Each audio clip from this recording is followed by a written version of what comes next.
Enfin, même si on est toujours avec les mêmes arguments, dans l'exercice 9, c'est un peu différent puisqu'on se retrouve avec deux propriétés différentes à invoquer. Donc, on va le faire en deux parties, même si vous allez voir, on retrouve exactement les mêmes rédactions que tout à l'heure. Exercice 9, page 161. Alors ça va être commun aux deux. Je sais que, donc comme d'habitude, je reprends tous les cas de figure qui étaient là, c'est-à-dire A et E, B et F, C et G, D et H sont symétriques par rapport à la droite D. Si je prends le temps de l'écrire à chaque fois, c'est que vous aussi, vous pouvez prendre le temps de l'écrire. Et donc ça, c'est ce que j'ai qui va être commun pour les deux situations. Première étape, donc, l'argument qui m'intéresse, c'est un argument sur les longueurs, comme dans l'exercice 6. Or, la symétrie axiale conserve les longueurs.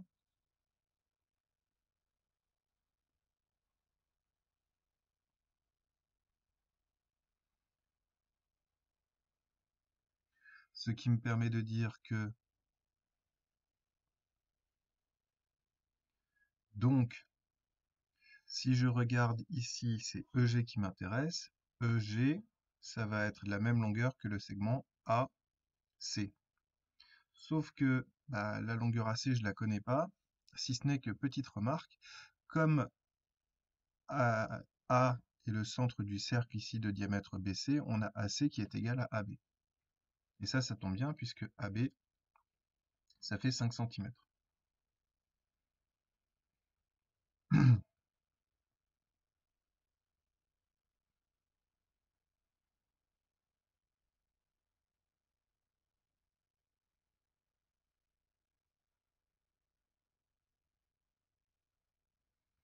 C'est pas ce son parce que si je dois être précis, il vaut mieux que je passe bien par les segments. Les longueurs sont égales parce que ces segments-là sont deux rayons. Il faut toujours être précis quand on écrit des mathématiques, même quand on fait l'exercice comme ceci, il faut vraiment être précis. Les longueurs sont égales parce que les segments ici sont deux rayons du cercle, ou du demi-cercle. Deuxième question, toujours avec les mêmes conditions de départ, je sais tout ça.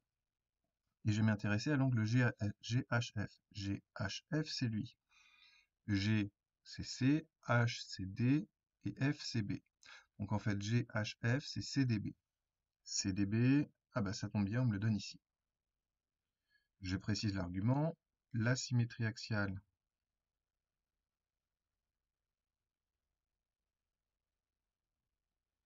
conserve les mesures. Et donc j'en conclus que la mesure de l'angle GHF, c'est la même que celle de l'angle, je l'ai dit tout à l'heure, C pour G, D pour H, B pour F, donc C, D, B. Et ça tombe bien puisque ça, on me dit dès le départ qu'elle est de 35 degrés. Donc attention à ne pas faire la même bêtise que moi ici, hein. Bien faire attention quand vous parlez de la longueur du rayon et du segment, c'est pas le même codage. Et ça sera forcément surveillé et sanctionné en contrôle ou en exercice.